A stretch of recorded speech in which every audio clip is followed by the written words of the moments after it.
Hoje tem mais depoimentos na CPI dos respiradores. Eduardo Cristófaro está imerso na história desde o começo. Edu, quais serão os próximos passos? Muita curiosidade em saber se mais alguém vai ser ouvido. Boa tarde, Polito. Boa tarde a todos. A CPI esperava ouvir 4 pessoas hoje, mas conseguiu apenas 3 depoimentos. Um deles ainda está em andamento nesse momento na Assembleia Legislativa. Bom, o primeiro a ser ouvido hoje foi o médico pneumologista indicado pela Associação de Pneumologia, o Márcio Martins. Ele não teve envolvimento algum com a compra. Ele foi convidado a dar esclarecimentos para que os deputados pudessem compreender melhor qual o equipamento adequado para ser usado nas UTIs para pacientes de Covid-19. E o médico foi enfático. Ele disse que o medicamento que foi entregue pela Vega Med, aqueles 50, eles não servem para atender a esses casos. Ouça o que disse o médico. É como se fosse um carro. Você tem o Fusca e você tem uma Ferrari. Ventilador é a mesma coisa. Você tem um ventilador mais ou menos e tem um ventilador de ponta. A mesma coisa são os ventiladores de transportes. Você tem ventiladores de transportes que têm condições técnicas de ventilar um paciente por pelo menos 30 minutos a 1 hora, que dê condições para você realizar um exame de imagem, qualquer desta forma, como você tem ventiladores que não têm condições, dependendo do ventilador. Esses pacientes com Covid, com insuficiência respiratória grave, são doentes e têm comprometimento pulmonar muito grave. Então, dependendo do ventilador mecânico usado, eles não vão ter uma resposta muito satisfatória. Inclusive, existe estudo mostrando que quando os pacientes chegam a utilizar a ventilação mecânica, a probabilidade de morte, de mortalidade, é 50%. Então, tem que se tomar um cuidado na escolha desses materiais.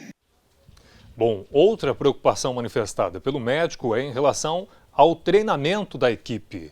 Ele manifestou uma preocupação muito grande em relação a que o Estado estaria concentrando os seus esforços em comprar e, eventualmente, deixando a desejar em relação ao treinamento das equipes para elas estarem habilitadas a usar esses equipamentos. Bom, o segundo a ser ouvido hoje seria o representante da CIMA, aquela empresa do Panamá que estava nas primeiras propostas, O representante Samuel de Brito Rodovalho.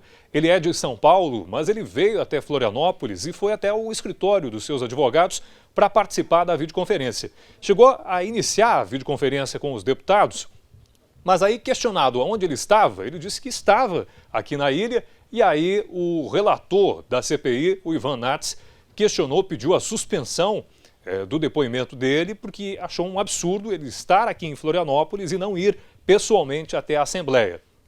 Ele justificou que fez por videoconferência como medida de se proteger, já que tem a esposa grávida. Mas aí isso acabou não convencendo os deputados e ele vai ser chamado, então, em outra data a ir pessoalmente até a Assembleia Legislativa. O depoimento em seguida foi do sócio da Ultramed. A Ultramed é aquela empresa que vendeu kits de diagnóstico para a Vega Med, da onde a polícia conseguiu sequestrar 11 milhões de reais. O Gustavo Steglitz, que é o representante da empresa, disse que colaborou com a polícia, que inclusive ficou aguardando por 2 dias o número de uma conta judicial para fazer o depósito e que ele ainda levou um prejuízo de 3 milhões de reais, pelo menos até agora. Ele repassou os 11 milhões que recebeu da Vega Med para o governo do estado, mas teve que pagar 3 milhões em impostos que ainda não foram devolvidos pelo Rio de Janeiro.